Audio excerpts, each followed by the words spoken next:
afternoon and welcome to Lisa Loves, and I'm here to do my monthly, what's it called? My monthly catch-up. Molly has just joined me on camera.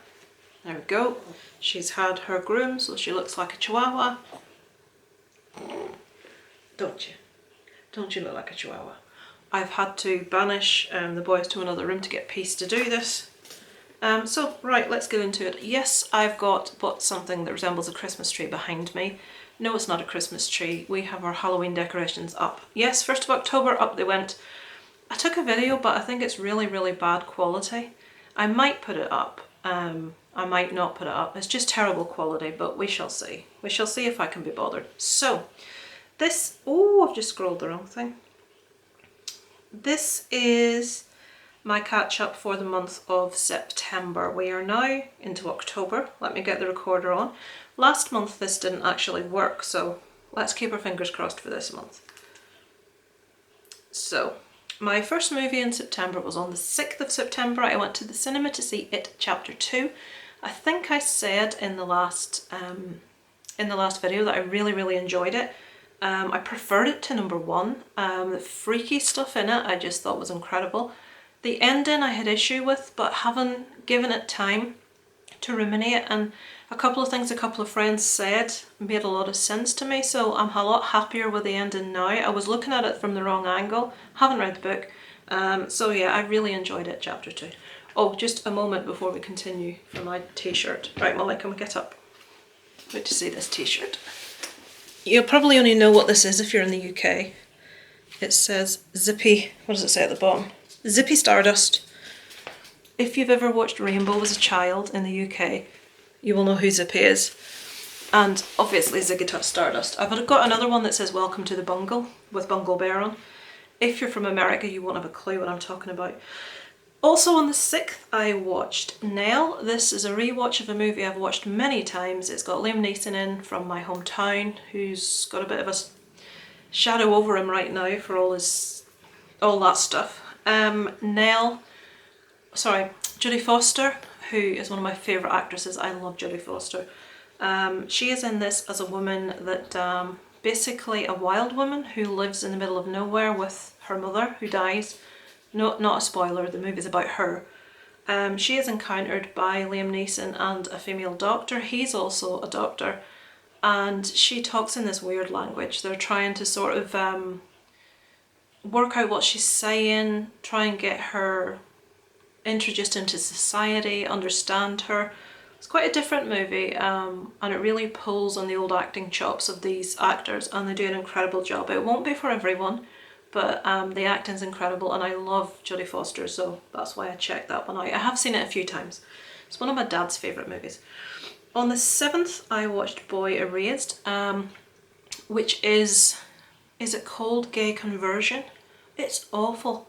The fact this is actually a thing. This has got Russell Crowe and Nicole Kidman, and shockingly I've forgotten the young lad's name that's in it. Let me have a look for you. Lucas Hedges. Very upsetting, disturbing, about Russell Crowe is a minister and his son is gay, and he sends him to gay conversion therapy. And it just shows you what the people go through. He meets other people in the same boat as him. It's shocking, and the fact that this goes on is just ridiculous. Acting fantastic in this one. Quite slow. You need to be a fan of drama to want to watch this, but I enjoyed it. Enjoyed is perhaps the wrong word, but it was a good movie. Next, I watched Office, which I'm trying to remember what it is. Right, I've put the wrong one in there. The movie I watched is called Office. It's on Netflix. It is an Asian movie, but not that one that's in there. It is a whodunit. It's about a guy that has a Michael Douglas falling down moment and just has had it. People are murdered. We're trying to work out, is it him? Who's done it? It's really good. It's your typical Asian thriller / horror. I really enjoyed it. I would recommend it. It's on Netflix right now, but it's not that one that I've got there because I'm a doughhead. I need to find the right one. On the same date, Handsome Devil. I'm trying to remember it. Right, this is one that I got confused with another one from last month. This is the one about a lad that goes to boarding school who's gay. It's a rugby school and they're all very laddish, and it's about him trying to fit in and discovering another young lad there that may be in the same boat as him. So kind of a drama. I enjoyed it. On the 9th, this movie. Oh, I love this movie. Buster's Malheart. This is on Netflix. It stars Rami Malek of Bohemian Rhapsody fame, and what I wrote about it was just to explain to you, genius, I loved it. This is way too damn hard to review or explain, but if you like to be surprised and challenged by movies that don't give you what you expect, check this out. Malek is sublime. This movie is incredible. I cannot explain to you what it's about without spoiling stuff. It follows Malek through some life-changing events that change the direction of his life. It's not to be taken literally. There's an awful lot of... If you've seen the film Mother with... why do I say with before I've thought of the person's name? Her that was in the Hunger Games. You know who I mean. Yeah, there's an awful lot to be taken from it that is not literal. There's an awful lot of hidden meaning in it.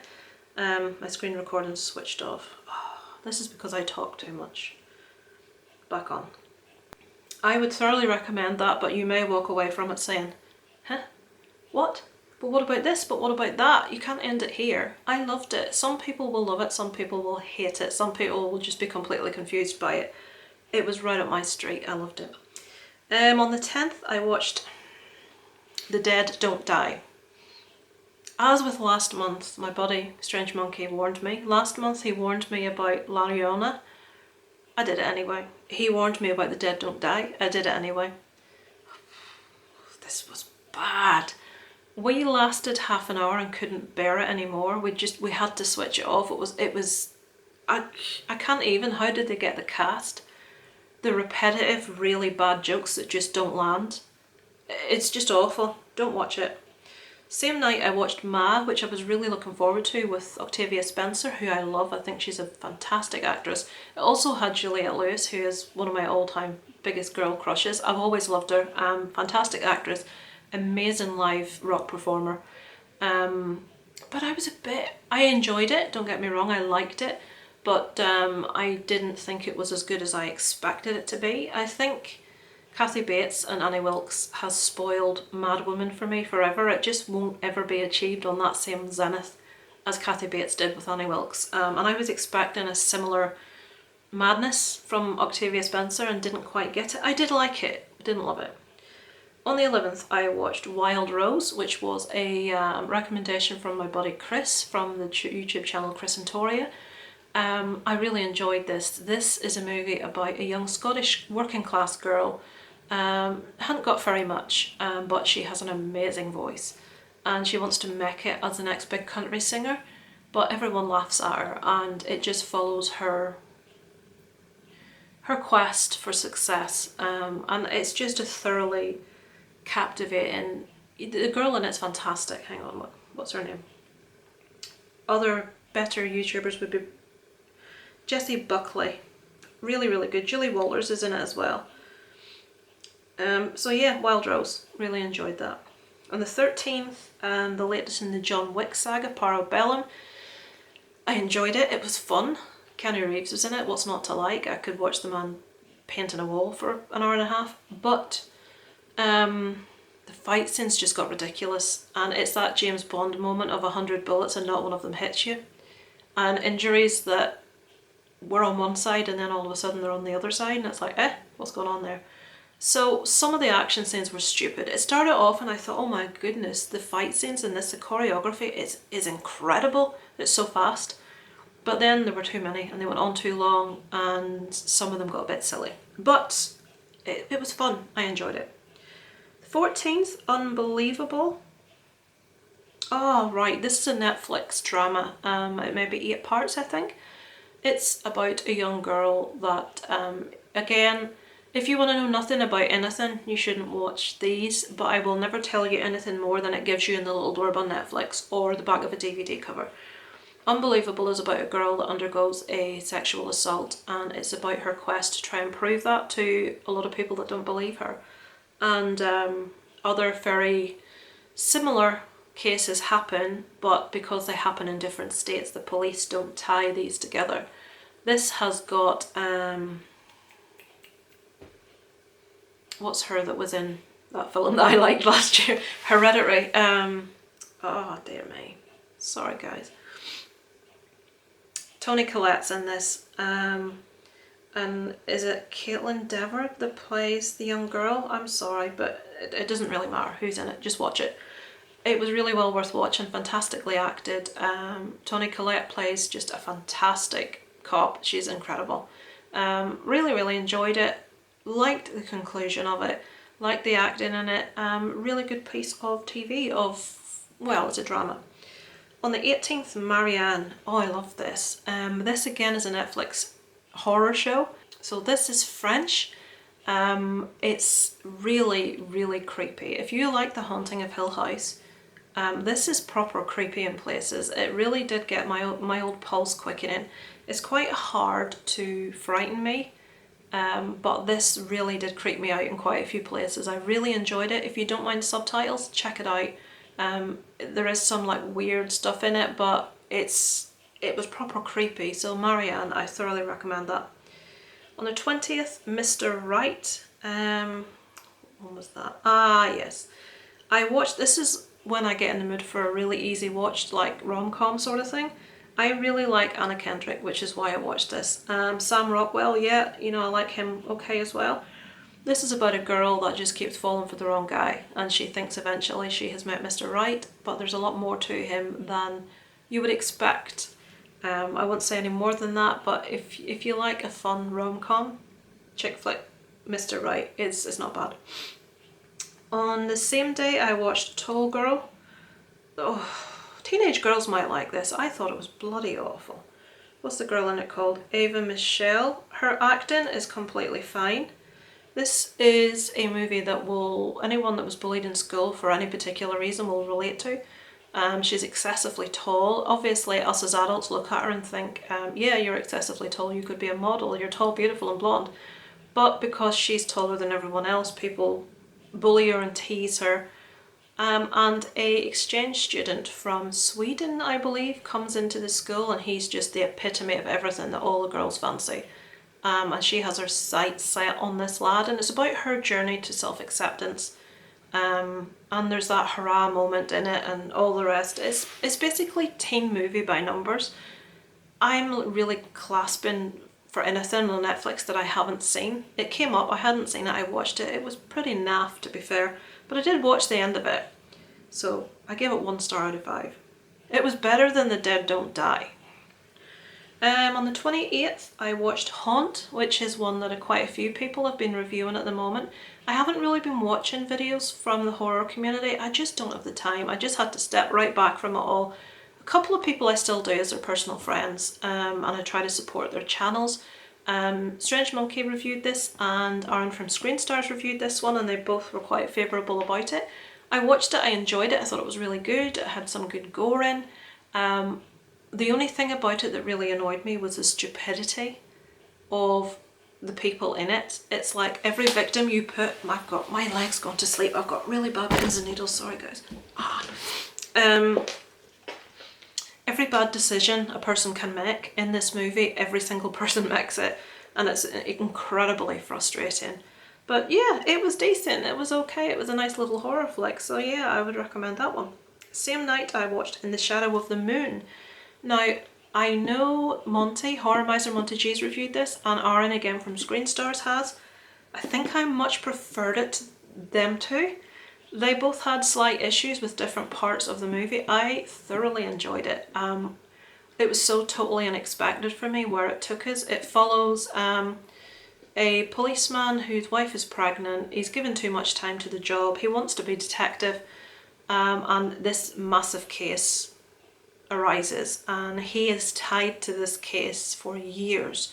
I don't want to say why, but things get a little bit otherworldly, and you're left scratching your head, what the hell's going on here? But it has a massive twist that blew me away that I did not see coming, and I don't think a lot of people like that change in pace, but I loved it. I would thoroughly recommend you check that out. It's a little hidden gem in my opinion. I'd heard nothing about it. Excuse me, popped up on Netflix, thought, oh, I'll give this a go. So that's called In the Shadow of the Moon. Really liked it. Two more movies and I'm finished. Well, not too bad this month, I'm getting tied up quick. Booksmart. This is one about, again, chick flick teen movie, two girls who have been, the girl that was in that drama Unbelievable about the girl that was assaulted and wasn't believed, she's in this. These two girls basically have just been perfect model students their whole life, and it's their last day of school. There's a big party and someone gives one of them a dressing down and said, all you do is study, you don't do anything else. You know, you're not going to be anything else, you're just book smart sort of thing. And these two girls decide to have the night to end all nights before school's out, sort of on the last big party. And it's a bit naff, to be fair. I wouldn't recommend it. If you were a teenage girl and you didn't have much to do, then I'd say, yeah, watch it, you might enjoy it, but it tries to be super bad and it isn't. And lastly, Submergence. I've had this one a while to watch and I never got around to it. This was one of those movies I just was not in the mood to watch. It's got James McAvoy in. James McAvoy's thighs in it. Dear me. So I'll read what it says here. While James Moore is held captive by terrorists in Somalia, thousands of miles away on Green Island Sea, his lover Danny Flinders, that's a girl, prepares to dive herself into a submersible into the deep bottom of the ocean. So they get together, they fall in love. It's a very quick whirlwind romance. Then he has to go to Somalia. I won't go into the ins and outs of why. She is some sort of marine biologist or something. She needs to, they're going into that level of the sea that's complete blackness that people haven't been to. And it's sort of like she's worried about dying because of all the things that could go wrong. They're at both corners of the world and thinking about one another, can't for specific reasons get in touch with one another, thinking back on the romance, and you know, just this ended a bit abruptly for me. I didn't like how it ended. It's sort of, you know, one of those movies when it's finished you have to look up Submergence ending explained. I had to do that, and I think it leaves you to your own conclusions. But sometimes when a movie does that, I get a bit frustrated, and this did it. The acting in it was beautiful. The relationship was very believable, but again, it's one for, I think Chris from Chris and Toria would enjoy this. It's one for real fans of character pieces, acting, relationships. Yeah, and it's not going to be one that people that want to watch something to be entertained, fast moving, fast paced, you're not going to like this. But if you like a drama, check it out. So yeah, that is... Let me switch my doodah off. There it goes. Hopefully they've recorded this month unlike last month. So that's it for the month. I didn't watch that much, so I'll try not to waffle. Probably this will be 20 minutes long as usual. I will be doing my video for my true crime show this week also. I haven't decided which one I'm going to choose yet. I shall do that at some stage for you guys. Hopefully you will enjoy it. So yeah, I won't waffle on any further. Hope you're all good. And I look forward to speaking to you next time. Over and out from Lisa Loves.